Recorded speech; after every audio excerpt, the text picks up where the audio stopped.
Boys and girls, here's Dick Tracy.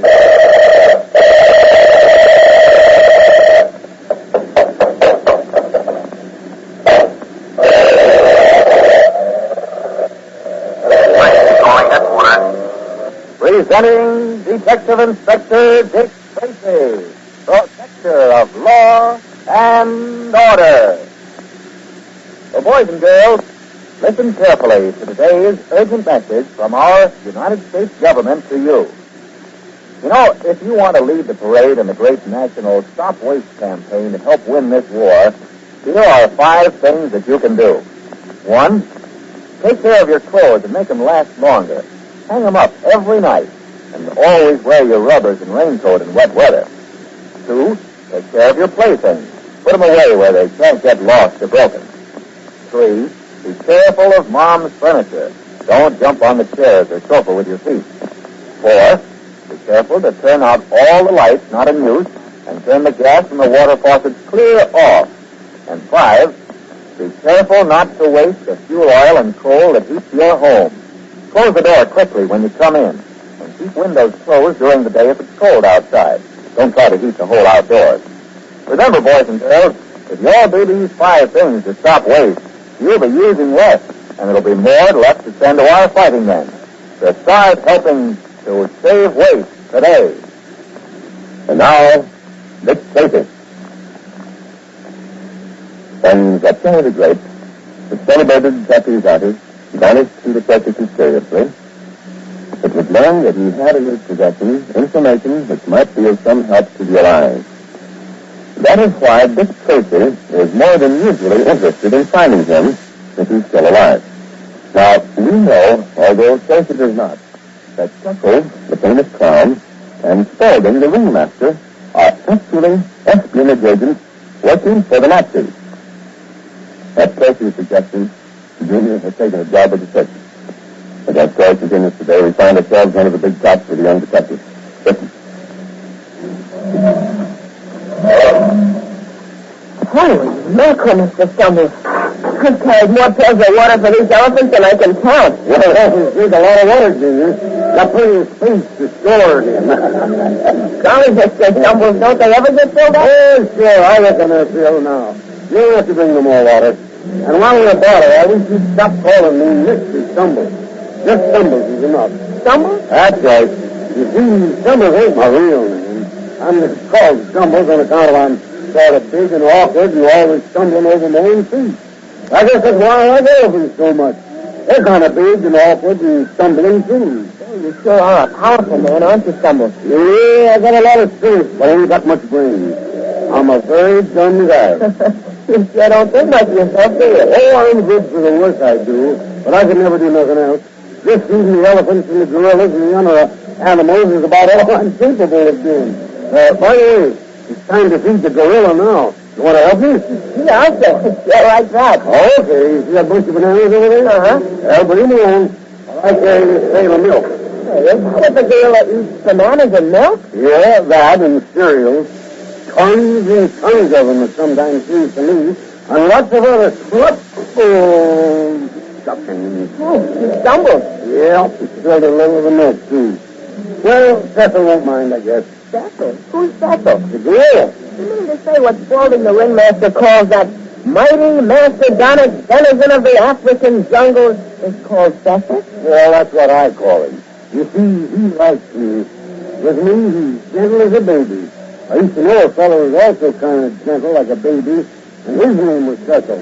So I called the gorilla Cecil, too. Oh, there's Cecil now, see? Oh, how could I miss seeing him? Golly, he practically fills up the entire cage. Yeah, he's a big fellow, all right. It's just like me. Big and powerful and dumb and awkward.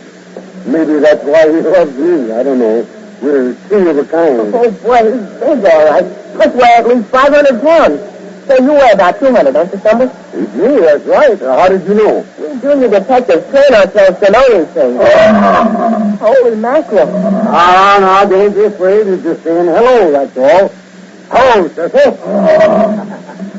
This is a friend of mine named Junior. You two got to get to know each other and be friends. Are you sure he means that for a friendly welcome? Oh, sure. I just let you get the cage open. Get the cage open? Sure. You can't make friends with no one unless you can shake hands with him, can you? You mean I'm going to shake hands with Inspector? Yep. Chester, how you been doing? Oh, fine. That's good. And this is Junior. Junior's got some bananas for you. Shake hands with him, Junior. Look. What's the matter? You lose your tongue? No, it's my nerves.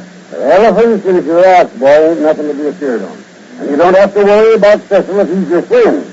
I'll shake hands with Cecil, huh?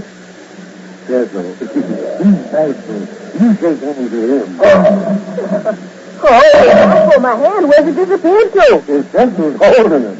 Oh, look at that. He's putting an arm around your shoulder. Easy now, Cecil. He's not a big fella like me. I feel like I'm wearing a live fur coat. You know, I'm not afraid anymore. It's just like you said. He is like a baby. Oh, sure. He wouldn't hurt nobody unless you're into him or to somebody he likes. Then you should be. A fella got me fighting him one day. Oh, a little argument, one word brought on another. You know how it is, and we had a fight. Well, Cecil's gun busted out of his teeth. Sent the boys every which way. If he'd have got out, he'd have sure made mincemeat of that fella. Say, but he didn't get out, did he? No, and I made mincemeat of the fella. I am awkward, but I'm powerful. Wow. Well, give Cecil the bananas and let's get around about our business.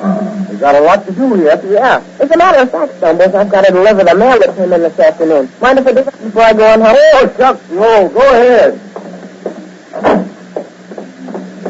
How to deliver that mail. Boy, when you look at these names, can't even pronounce half of them. No such a thing as an American circus performer. Hey, Sonny, you got any mail from you, Sonny? Huh? Oh, who are you? A bunting. You need rubber man. Hey? Golly, it spins like rubber. Hey, that's it. What do you think you need a rubber man at the phone? I think there's a letter here for you.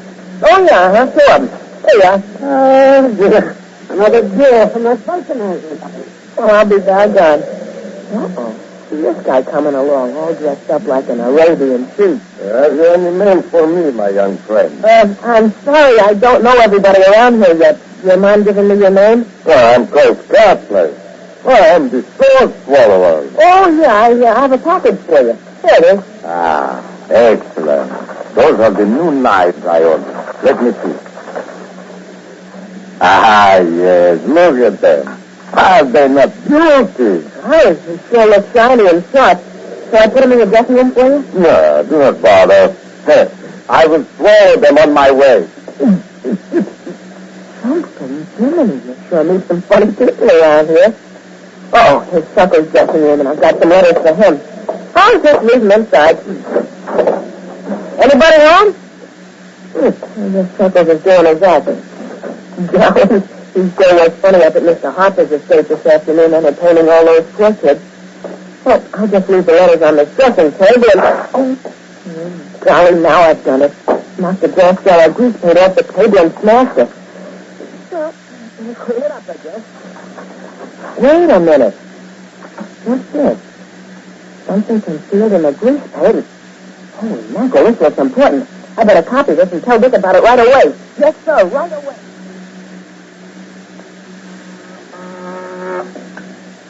Tracy speaking. Federal Agent Nicholson? Send him in. Wonder what Nick's doing in town. You'll soon know. Hello, Nick. Welcome to the big city. Hello, Tracy. Hey, you sound tired. Sit down. Thanks. There's cigarettes in that box there. Help yourself. You told me taking a smoking. Oh, I don't smoke. My friends do. You don't catch me imitating a smoking chimney. I heard you got back from India. Thought I'd drop in and have a chat for old time's sake. Yeah? Suppose you come clean, Nick. What do you mean, Tracy? You don't fool me. You've never wasted a moment while you were on a case. How do you know I'm on a case now? Well, for one thing, you're here. Instead of behind your desk in Washington. For another, you're tired. Which tells me you've been working hard. All right, Sherlock, you win. Yes, I am working on a case, Tracy. And you want some help? Not help exactly. I just want to talk it over. You know how it is. Sometimes when you talk a case over, you get ideas. Well, go ahead and talk. Tracy, course the coast is missing. Corsica? Not Saturday, Corsica. Yeah. Oh, since when? Since 2 months ago. He left Washington suddenly, and he hasn't been seen since. I've tracked him through 5 states, and I finally wound up here. In the department, we think something has happened to him.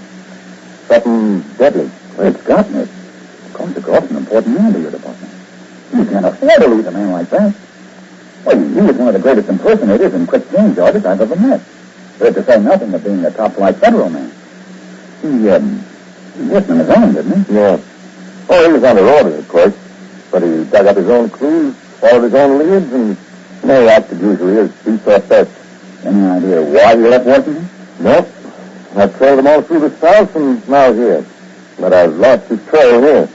Well, what makes you think something's happened to him? Well, when he left, he told me he was starting out on a pretty dangerous job. Said if I didn't hear from him within a month, I'd know something was wrong. Well, I hadn't heard. And I'm worried. I see. Well, Nick, I'll give you as much help as I can. Funny thing. You and I are working on pretty much the same type of case. What's yours? The disappearance of the trapeze artist in the circus. Fellow named Shelley the Great. Oh, yeah, I've heard of him. He's disappeared, you say? Yes, under very peculiar circumstances. I'm convinced he needs something of vital importance. Something that might help us immeasurably in breaking up a spy ring here. Dick! Hey, Jane, wait a minute, I want to take you. Hey, what is it? What happened to you? Dick, I gotta see it. I gotta see it right away. In a moment, we'll return to Dick Tracy. But first, girls and boys, here's Dick Tracy with today's second message from Uncle Sam to you. Listen, boys and girls, if Mom has to keep after you to change your school clothes when you get home, let me tell you something. Don't wait for Mom to tell you. No, sir. For the simple reason that by taking care of your clothes and other things so that they'll last longer, you're helping Uncle Sam increase war production for our soldiers. Because the fewer clothes and playthings our workers have to make for you, the more tanks and planes they can make to help win the war. So, save clothes, shoes, playthings, and Mom's furniture. Make what you have do. And you can fight waste other ways. Keep the water faucets closed tight. Don't let the water run when you wash your hands. No, sir, use the stopper. And don't leave the basement lights burning either. Okay? All right, you are, Dick. You know, those things are mighty important for all of us to follow. And remember, boys and girls, you can beat all that grown-up fighting waste if you really want to. So let's see you get started right away, stopping waste at home. And now, back to Dick Tracy. Hello, McHenry. Dick Tracy. Listen, Mac, you're the best shadow I know. I want you to take 3 men and keep an eye on a certain apartment on the east side. I don't want any trouble, and above all, you've got to keep out of sight. Now, here's the address, and the sooner you can assign your men to it, the better. Listen again tomorrow, same time, same station, for more exciting adventures of Detective Inspector Dick Tracy. This is Don Gardner speaking. Say, boys and girls, there's a double thrill in listening to Dick Tracy. It's an exciting, action-packed story that you can talk about with all the other girls and boys in the neighborhood. And it's something more. It's a story that soldiers, sailors, and grown-ups from coast to coast enjoy just as much as you do. Well, you know, Dick Tracy's adventures appear 83 million times every week in about 200 newspapers. And this famous radio story of Dick Tracy is heard over on 100 radio stations from coast to coast. The preceding program came to you by transcription. This is the Blue Network.